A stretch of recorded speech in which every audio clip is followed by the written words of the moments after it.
क्या आपने कभी सोचा है कि भगवान परशुराम जी जैसे महान या और शक्तिशाली गुरु के शिष्य आखिर कितने शक्तिशाली रहे होंगे? क्या आप जानते हैं कि उनके शिष्यों में ऐसे ऐसे महान योद्धा शामिल थे जिनके सामने बड़े बड़े महारथी भी टिक नहीं पाते थे? और सबसे बड़ा रहस्य तो यह है कि परशुराम जी का एक ऐसा शिष्य भी है जिसका जन्म भविष्य में होगा और जिसकी प्रतीक्षा स्वयं भगवान परशुराम जी कर रहे हैं। पहले नंबर पर मौजूद शिष्य तो स्वयं देवता का ही अवतार माने जाते हैं। आखिर कौन है भगवान परशुराम जी के ये चार शक्तिशाली शिष्य और क्यों स्वयं भगवान श्री कृष्ण की इनकी शक्ति को जानते थे? पूरी कहानी अंत तक जरूर सुनिए, क्योंकि आखिरी शिष्य का रहस्य आपको हैरान कर देगा। आप देख रहे हैं एसपी हिंदी कहानी। तो चलिए अब करते हैं ज्ञान की बात। वीडियो में आगे बढ़ने से पहले हमारे चैनल को सब्सक्राइब अवश्य करें और बेल आइकन जरूर दबाएं। साथ ही कमेंट बॉक्स में जय हरि विष्णु अवश्य लिखिएगा। रामायण और महाभारत ये दोनों ही सनातन धर्म के महान ग्रंथ हैं जिनमें भगवान विष्णु के ऐसे भयानक और शक्तिशाली अवतारों का वर्णन मिलता है जिन्हें क्रोधित करने से स्वयं देवता भी कांप उठते थे, जिनकी शक्ति की सामने कई सारी औषधीनी सेनाएं भी धरती में समा जाने की क्षमता रखती थी। इन्हीं महान योद्धाओं में एक नाम भगवान परशुराम जी का भी आता है। कहा जाता है कि उन्होंने अपने पिता की हत्या का बदला लेने के लिए अनेक क्षत्रियों राजवंशों का संहार किया था और उनके इसी भयंकर क्रोध को शांत करने के लिए स्वयं बजरंगबली ने भी उनसे युद्ध किया था। हम बात कर रहे हैं भगवान विष्णु के महान अवतार भगवान परशुराम जी की, जिनकी शक्ति और पराक्रम की गाथाएं आज भी लोगों के अंदर जोश भर देती। भगवान परशुराम जी उन 8 चिरंजीवियों में से एक माने जाते हैं जो आज भी धरती पर विराजमान हैं। कहते हैं कि परशुराम जी बहुत ही क्रोधित स्वभाव के थे और उन्होंने अपनी शक्तियों का सही उपयोग करने के लिए महान योद्धाओं को शिक्षाया और अस्त्र शस्त्र का ज्ञान देने का निर्णय लिया। उनके पास ऐसे दिव्य अस्त्र का ज्ञान था जिनका सामना करना साधारण योद्धाओं के लिए लगभग असंभव था। परशुराम जी के ऐसे महान शिष्य हुए जो अपने समय के सबसे शक्तिशाली योद्धाओं में गिने जाते थे। कहा जाता है कि यदि भगवान श्री कृष्ण कुरुक्षेत्र के युद्ध में पांडवों के साथ खड़े नहीं होते तो इन महान योद्धाओं की शक्ति के सामने युद्ध का परिणाम बहुत अलग हो सकता था। जब अर्जुन ने भगवान श्री कृष्ण से पूछा, माधव, यदि इन महान महारथी योद्धाओं को छल से न मारा जाता तो क्या होता और इस युद्ध का परिणाम क्या निकलता? तब भगवान श्री कृष्ण अर्जुन से कहते हैं, पार्थ, यदि इन महान योद्धाओं को उस प्रकार पराजित न किया जाता तो उन्हें हराना अत्यंत कठिन था, क्योंकि इन योद्धाओं को असंख्य अस्त्र शस्त्रों का ज्ञान प्राप्त था। इनके पास ऐसे दिव्य अस्त्रों का ज्ञान था जिनका सामना करना किसी साधारण योद्धा के लिए संभव नहीं था। तो आखिर कौन थे भगवान परशुराम जी के वे महान शिष्य? आइए जानते हैं। सबसे पहले बात करते हैं भीष्म पितामह की, जो अपनी भीष्म प्रतिज्ञा के कारण भीष्म नाम से प्रसिद्ध हुए।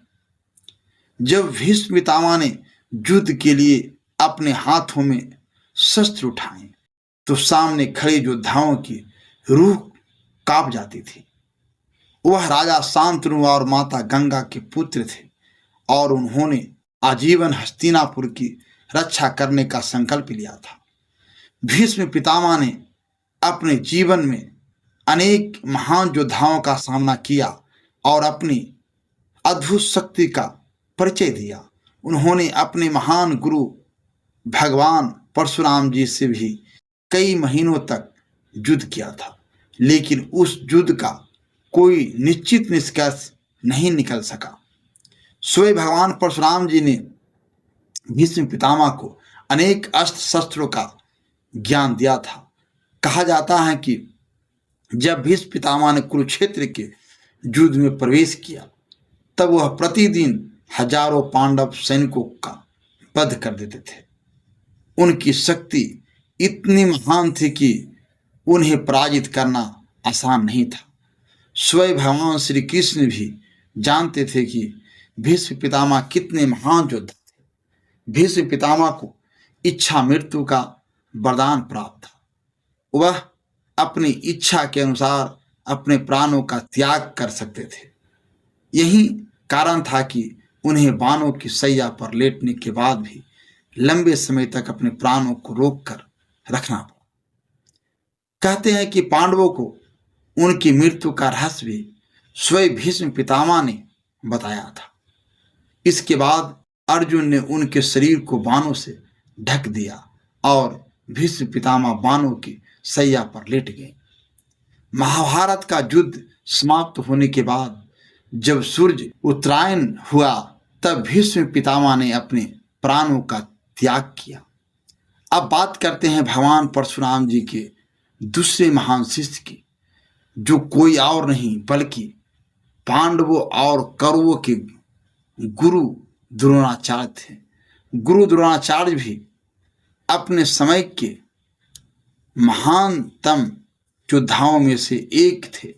उनके पास अनेक दिव्य अस्त्र शस्त्रों का ज्ञान था और वह युद्ध की ऐसी विधाओं को जानते थे जिन्हें सीखना हर किसी के लिए संभव नहीं था। कहा जाता है कि यदि गुरु द्रोणाचार्य अपने धनुष को छोड़कर भी युद्ध करते तब भी वह अपनी शक्ति के बल पर बड़ी संख्या में शत्रु सैनिकों का विनाश कर सकते थे।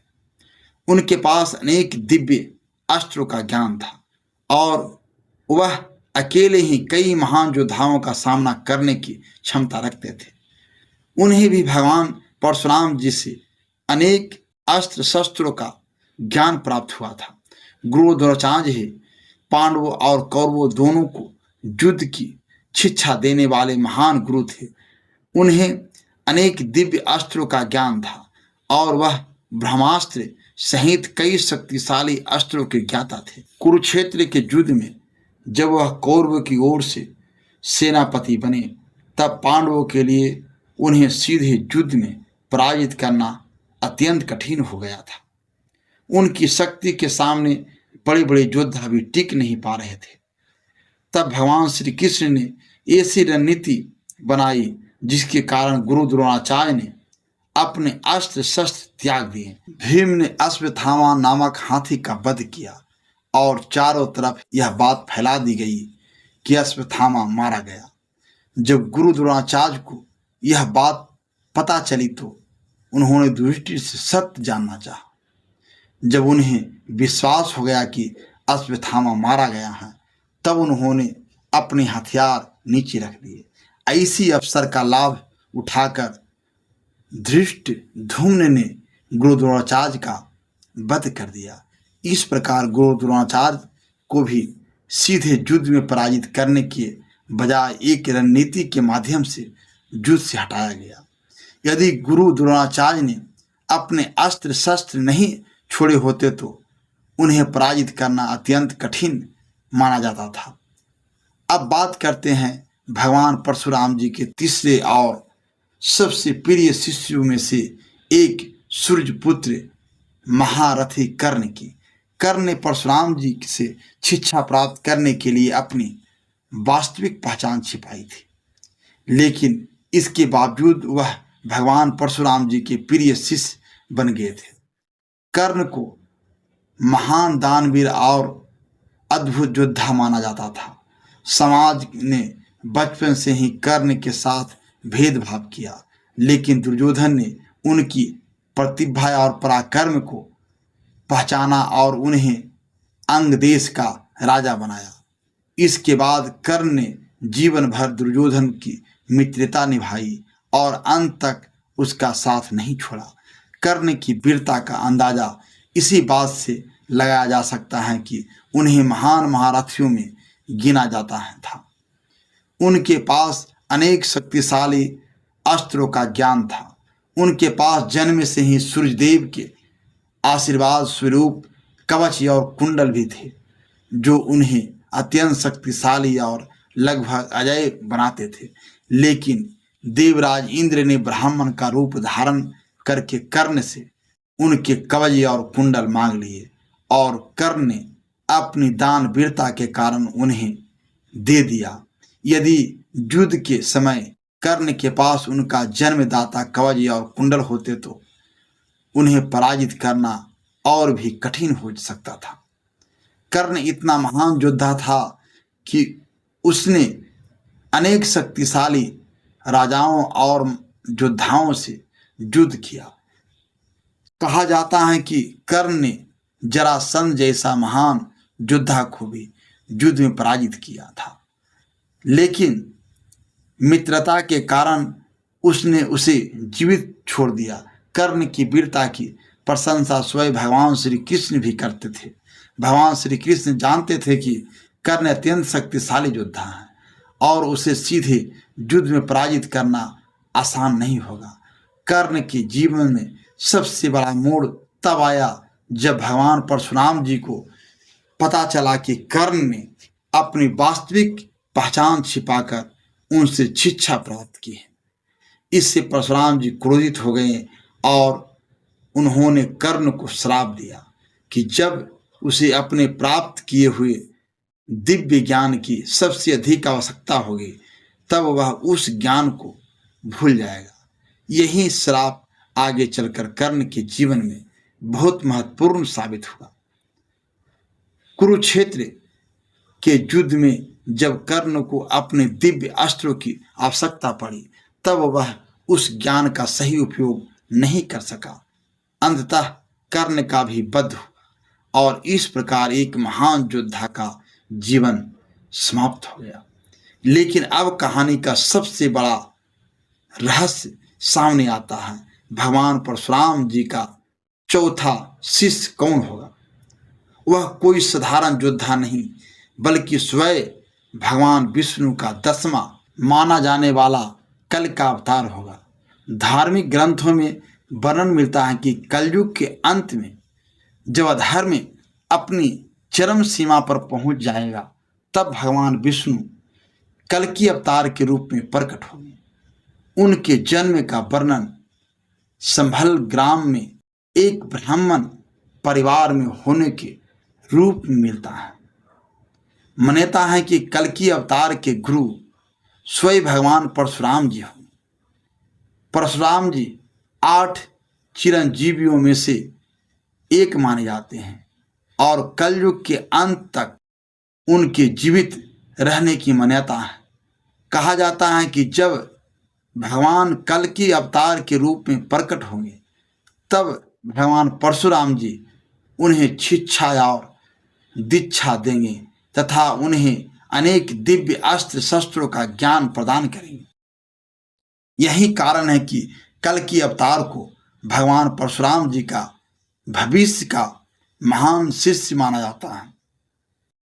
कलयुग के अंत में भगवान विष्णु कल का अवतार लेकर अधर्म का अंत करेंगे और धर्म की पुनः स्थापना करेंगे। उनके गुरु स्वयं भगवान परशुराम जी होंगे। इसलिए भगवान परशुराम जी के शिष्यों की यह कथा केवल अतीत की कहानी नहीं है बल्कि इसमें भविष्य से जुड़ा एक महान रहस्य भी छिपा हुआ है। तो ये थे भगवान परशुराम जी के 4 महान और शक्तिशाली शिष्य, भीष्म पितामह, गुरु द्रोणाचार्य, सूर्यपुत्र कर्ण और भविष्य में जन्म लेने वाला भगवान कल की इन चारों में से प्रत्येक की अपनी अलग शक्ति, अपनी अलग कहानी और अपना अलग महात्म्य है। किसी ने अपने गुरु की शिक्षा से महान योद्धा बनने का गौरव प्राप्त किया, किसी ने अपनी प्रतिज्ञा के कारण इतिहास में अमर स्थान बनाया, किसी ने अपनी दान वीरता के कारण लोगों के दिलों में जगह बनाई, और एक ऐसा शिष्य भी है जो भविष्य में स्वयं भगवान के अवतार के रूप में संसार में धर्म की स्थापना करने आएगा। अब आप हमें कमेंट करके जरूर बताइए कि भगवान परशुराम जी के इन 4 महान शिष्यों में से आपको सबसे शक्तिशाली और सबसे प्रिय कौन लगता है। क्या आपको भी लगता है कि भगवान परशुराम जी के शिष्यों की यह कहानी साधारण नहीं बल्कि अपने अंदर बहुत बड़ा रहस्य समेटे हुए हैं? अपनी राय कमेंट बॉक्स में जरूर लिखिए। दोस्तों, अगर इस कहानी ने आपके दिल को छुआ हो तो एक लाइक जरूर कर देना। आपकी एक छोटी सी लाइक इस कहानी को और भी ज़्यादा लोगों तक पहुंचाने में हमारी बहुत मदद करती हैं। अगर आपको ऐसी ही रहस्यमयी, धार्मिक, पौराणिक और ज्ञान से भरपूर कहानियां सुनना पसंद हैं तो एसवी हिंदी कहानी चैनल को अभी सब्सक्राइब कर लीजिए और बेल आइकन जरूर दबाइए ताकि हमारी आने वाली हर नई कहानी की जानकारी सबसे पहले आप तक पहुंचे। कमेंट बॉक्स में जय हरि विष्णु लिखकर भगवान के प्रति अपनी श्रद्धा जरूर प्रकट करें। आपका प्यार, आपका आशीर्वाद और आपका एक छोटा सा कमेंट हमें ऐसी ही रोचक कहानियां आपके लिए लाने की प्रेरणा देता है। आप सभी का दिल से धन्यवाद। फिर मिलेंगे एक नई रहस्यमयी और ज्ञानवर्धक कहानी के साथ। तब तक के लिए देखते रहिए एसवी हिंदी कहानी।